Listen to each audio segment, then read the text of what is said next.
You would think that because we do it every single day, that garden watering would become easier and we'd have fewer problems with it. But it's one of those things that so many gardeners just aren't doing completely right, that it leads to more problems than it should.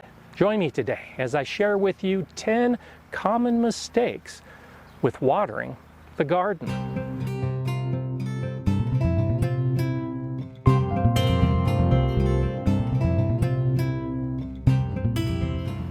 Hi, I'm Gardener Scott, and you would think that because we water the garden every single day, and because it's such a simple task, that we shouldn't have many problems with it. But so many of the issues in our garden, the pests that are attacking our plants, or maybe the diseases that are running rampant, so many of those issues can be traced back to poor watering practices. Because I think gardeners just get complacent when it comes to watering the garden. They think all they have to do is just put water on their plants and everything will be okay. But it's not that simple.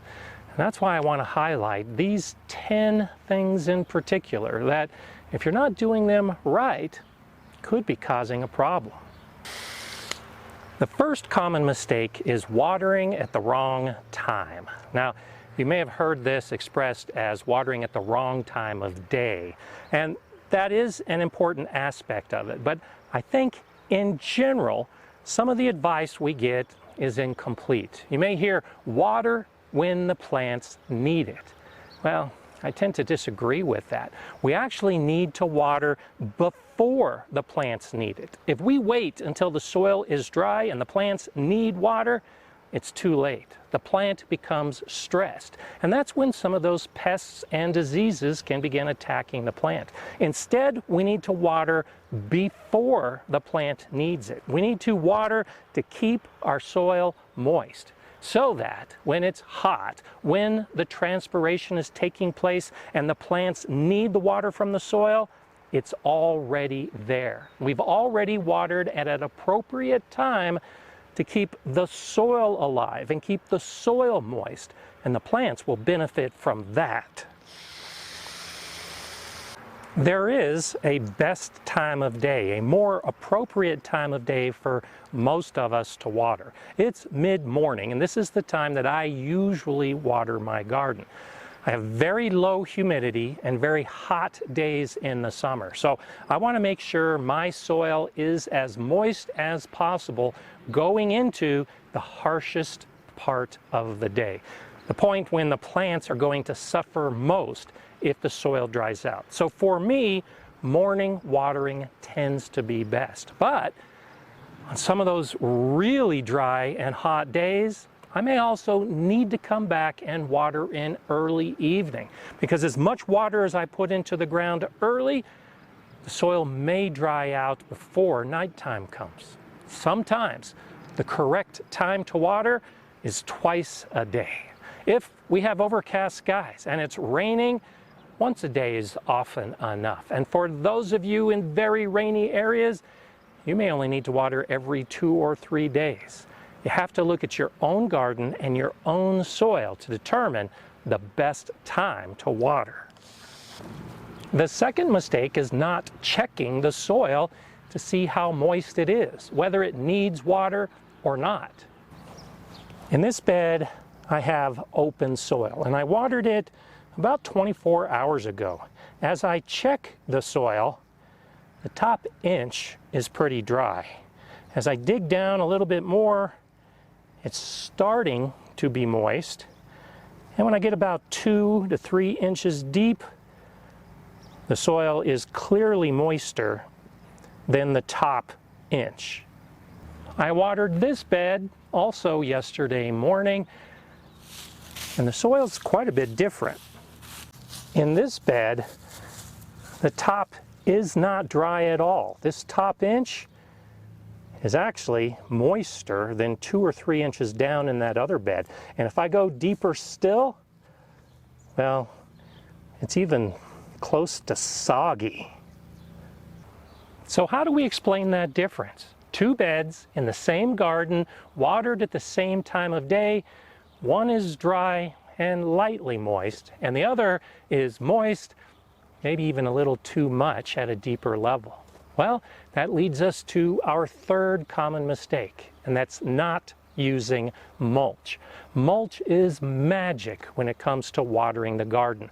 On a bed like this with no mulch, the soil is more likely to dry out quicker. The plants are more likely to suffer. The plants will probably not do as well in a bed without mulch as in a bed with mulch. Except when I'm trying to make a point for a video, all of my vegetable garden beds are mulched. I do this as soon as possible when the plants are small, and then increase the mulch as the plants get taller. Mulch reduces the evaporation of the water that's in the soil, which means for many of us that you don't need to water as often, which can be important in a region like mine that's so hot and dry and where I have to pay for my water. Mulch actually saves me money in addition to moderating the moisture level in this soil.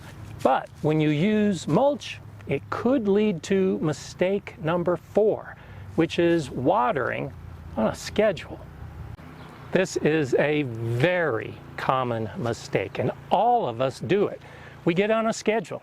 Every morning we come out and water the garden, and we water all of the beds in the same order, and we give all of them the same amount of water, and we do that day after day. It's especially prevalent if you're using a drip irrigation system, one that might be on a timer, and it comes on at the same time every day and gives the plants the same amount of water every day. It's easy. We like to get into a pattern when we do our garden work, but it can lead to problems. That bed without mulch where the soil is dry needs water today. But as you saw in my metal bed, the soil is moist enough today. I don't need to water that bed. I do need to water that bed.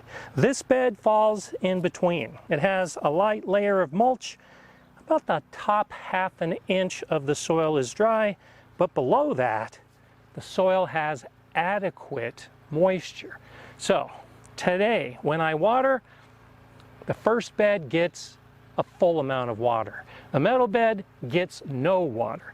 And this bed could go either way. I could skip watering this today or come back later this afternoon and check on the soil moisture and maybe give this an evening watering if the soil dries out over the course of the day. That's the right way to water. It's to do it at different times, depending on the soil, the mulch, and the plant needs.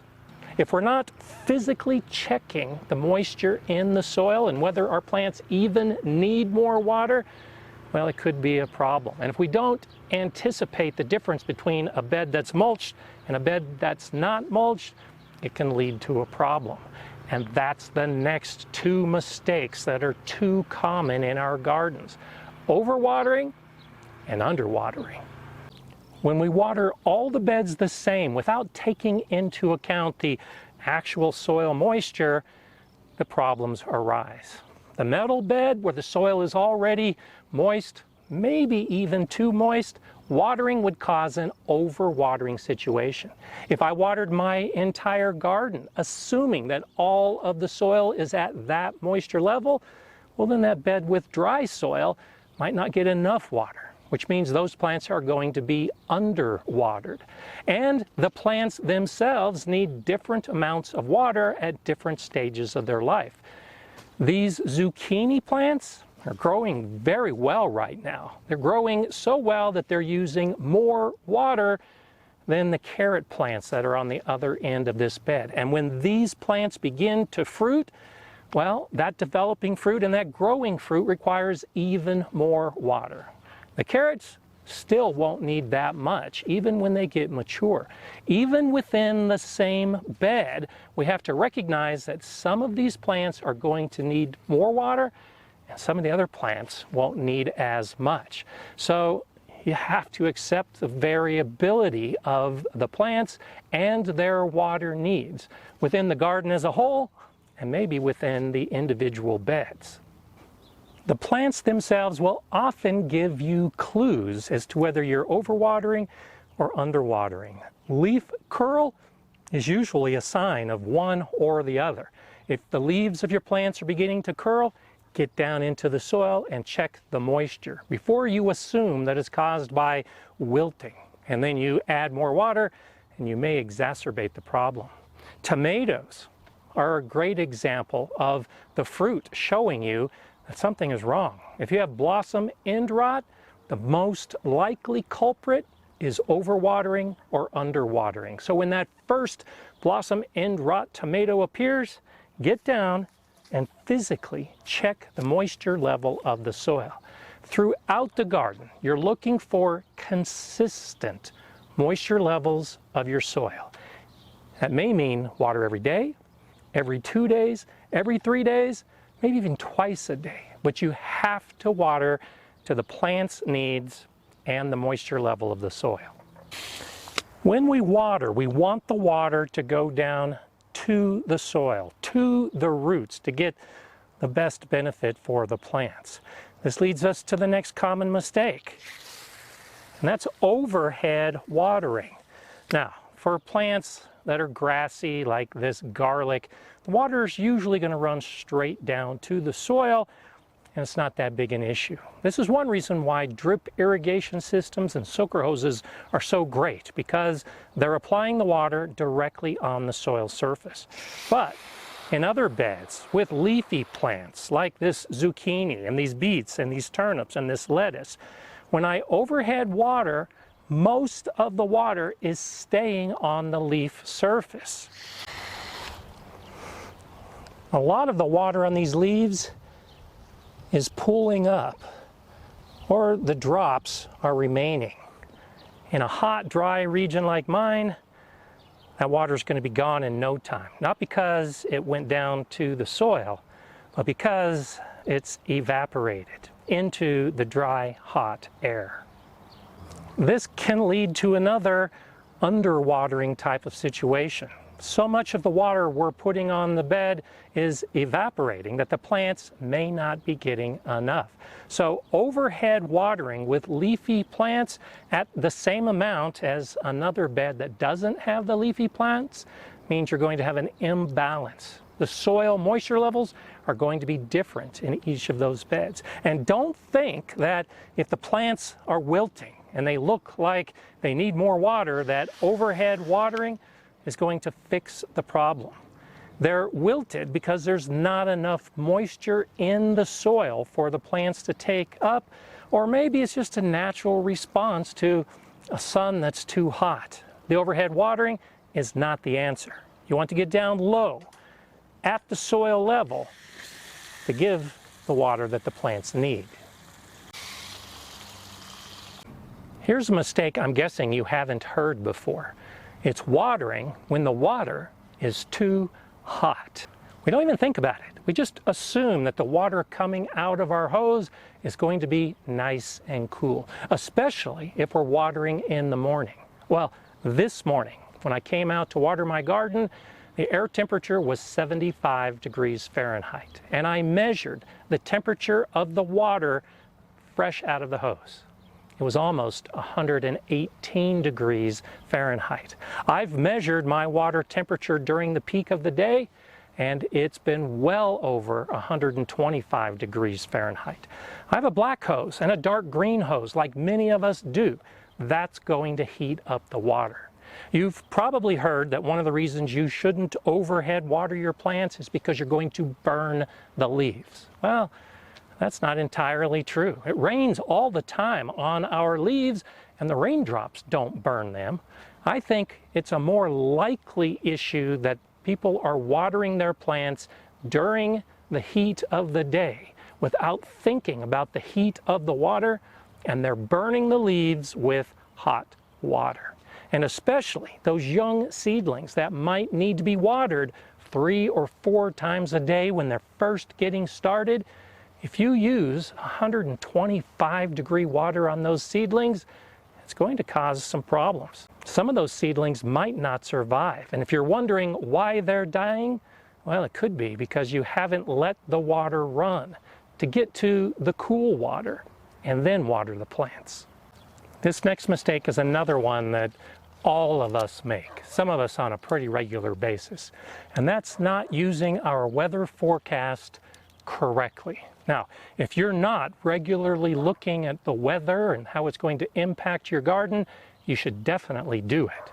But too often we see that rain is in the forecast, so we decide not to water our garden and wait to see how much rain we're going to get.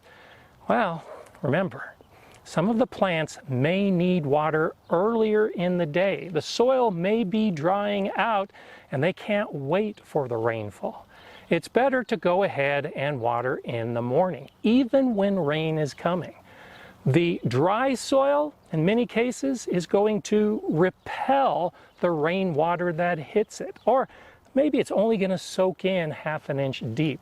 Moist soil is going to absorb the rainfall all the way down. So if the very bottom of your beds, or if deep in your soil it's dry, the rainfall is actually going to help those lower levels of the soil get some of that much needed moisture. How often do you look at the forecast to see how much sun you're going to get?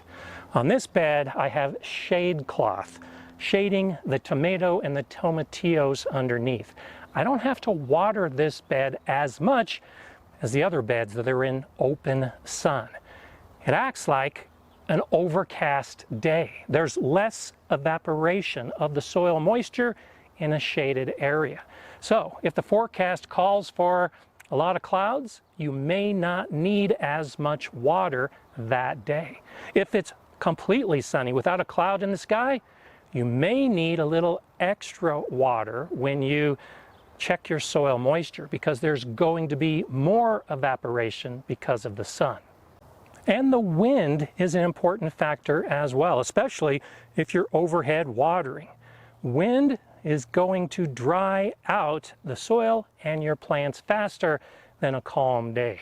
I like these spinners in my garden, but they give me a clue as to how much wind I have. And I'm always looking at the forecast to see if it's going to be stronger later in the day. I might need a little bit extra water on those really hot, really dry, really windy days.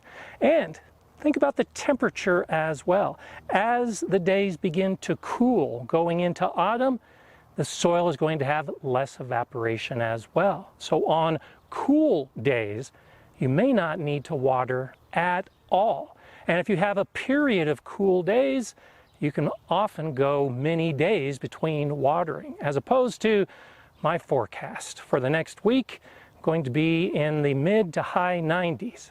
I'm definitely going to have to water every single day. Stand by for a bonus mistake after this 10th one.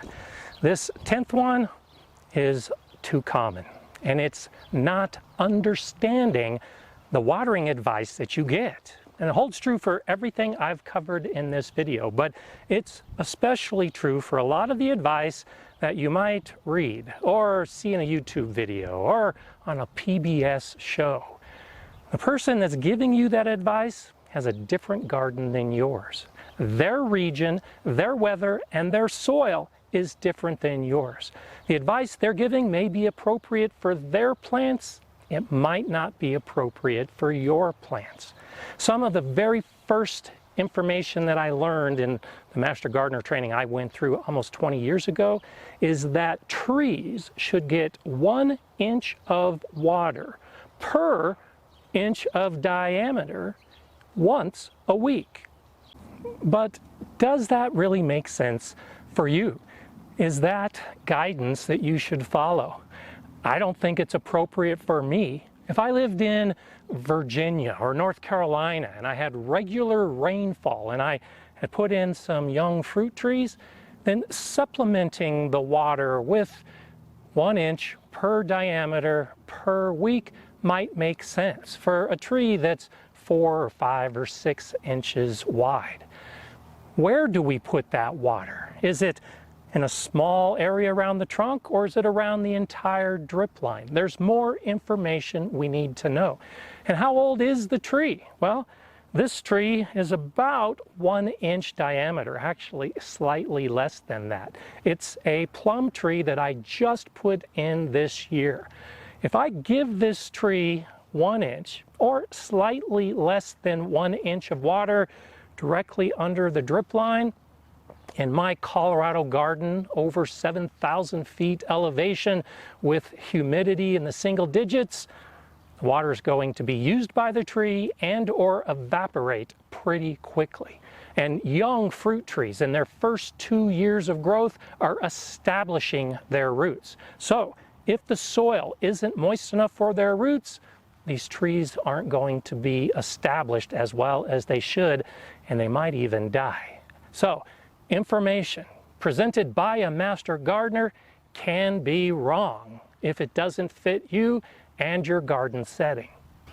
All of the information I've covered so far in this video should be a starting point for you to begin learning more, to take the mistakes that I've highlighted and to learn how to improve on your own actions in the garden, how to get it right next time.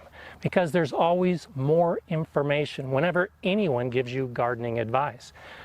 This peach tree has now been in the ground for 2 years. It's got more growth, the diameter of the trunk is wider.